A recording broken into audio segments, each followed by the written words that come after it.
এবার আসলে ইরানের কথায়। আমরা অনেকে মনে করি যে ইরান ফিলিস্তিনকে মুক্ত করবে। আল কুদসের মুক্তি ইরানের মূল উদ্দেশ্য না। ইরানের মূল উদ্দেশ্য হলো মধ্যপ্রাচ্যে শিয়াদের যে ক্ষমতা এটা বৃদ্ধি করা, শিয়া অ্যাক্সিস বলে যেটাকে, এবং এটা সে করবে অ্যাট ইয়োর কস্ট। একটা কথা আছে গেম থিওরিতে, জিরো সাম গেম, যে তার শক্তি যত বাড়বে আপনার শক্তি তত কমবে। এটা বাস্তবতা। ইরানের সাথে ইসরায়েলের স্বার্থের দ্বন্দ্ব আছে, ইরানের সাথে আমেরিকার স্বার্থের দ্বন্দ্ব আছে, কিন্তু তার মানে কিন্তু ইরানের সাথে আপনারও দ্বন্দ্ব আছে। যে ইরান আজকে ফিলিস্তিনের মুক্তি করার জন্য বুলি আওড়াচ্ছে, তারাই আজকে সিরিয়াতে আহলুস সুন্নাহ ওয়াল জামাকে হত্যা করতেছে, তারাই আজকে আহওয়াজে আহলুস সুন্নাহ ওয়াল জামাকে হত্যা করতেছে, তারা ইরাকে আহলুস সুন্নাহ ওয়াল জামাকে হত্যা করছে, এখন নির্যাতন করতেছে। এটা হলো বাস্তবতা। ইরানের স্বার্থ আর আহলুস সুন্নাহ ওয়াল জামার স্বার্থ কখনোই এক না। ইরান সক্রিয়ভাবে এই মুহূর্তে আহলুস সুন্নাহ ওয়াল জামার সাথে যুদ্ধে লিপ্ত। এই মুহূর্তে, আগে কখনো ছিল, পরে কখনো এগুলো বলছে না, এট দিস মোমেন্ট তারা আমাদের সাথে যুদ্ধে লিপ্ত, এট দিস মোমেন্ট তারা আমাদের হত্যা করতেছে। আমেরিকা যখন আফগানিস্তানে আক্রমণ করছে, আমেরিকা যখন ইরাকে আক্রমণ করছে, ইরান তাদেরকে সহায়তা করছে। এটা তাদের মুখের কথা, এটা আমি বানায় বলতেছি না, আপনারা গিয়ে চেক করেন।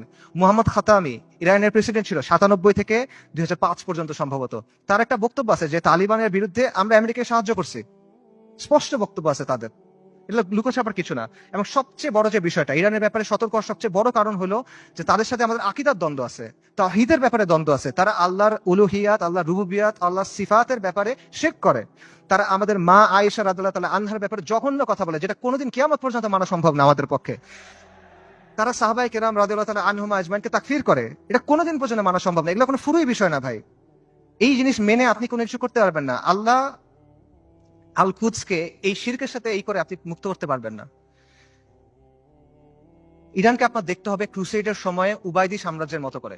ক্রুসেডের সময়ে একটা সাম্রাজ্য ছিল, উবাইদি সাম্রাজ্য। এটাকে আপনারা অনেকে ফাতেমি খিলাফত নামে চিনেন। এরা আকীদাতে ছিল ইসমাইলি শিয়া, মানে ইমামি শিয়াদের চেয়েও খারাপ, বাতেনি এরা, ইসমাইলি শিয়া। তারাও জেরুজালেমকে মুক্ত করার কথা বলতো, তারাও ঐক্যের কথা বলতো, কিন্তু ইতিহাস খুলে দেখেন তাদের ভূমিকা কি ছিল। আহলুস সুন্নাহর সাথে তাদের ভূমিকাটা কি ছিল, এটা ইতিহাস খুলে দেখেন। এবং এটা শুধু তখন না, এখনো এবং এর আগেও ছিল এরকমই। কাজেই ইরানকে আপনার উবাইদিদের একটা আধুনিক সংস্করণ হিসেবে দেখতে হবে। বৈশ্বিকভাবে ফিলিস্তিন ইস্যু ব্যবহার করে ইরান প্রতিরোধের একটা রেটরিক তৈরি করছে, এক ধরনের সফট পাওয়ার তৈরি করছে। এটা আমরা তৈরি করতে পারি নাই, এগুলো বাস্তবতা। এই ক্রেডিট তাকে আপনি দেন, এই অর্জন স্বীকার করেন, কোনো সমস্যা নাই। কিন্তু এই রেটরিকে মজে গিয়ে আপনি মনে করেন না যে তারা হলো উম্মার অগ্রসেনারী, আপনি মনে করেন না যে সে এসে আপনার সহযোগী হবে।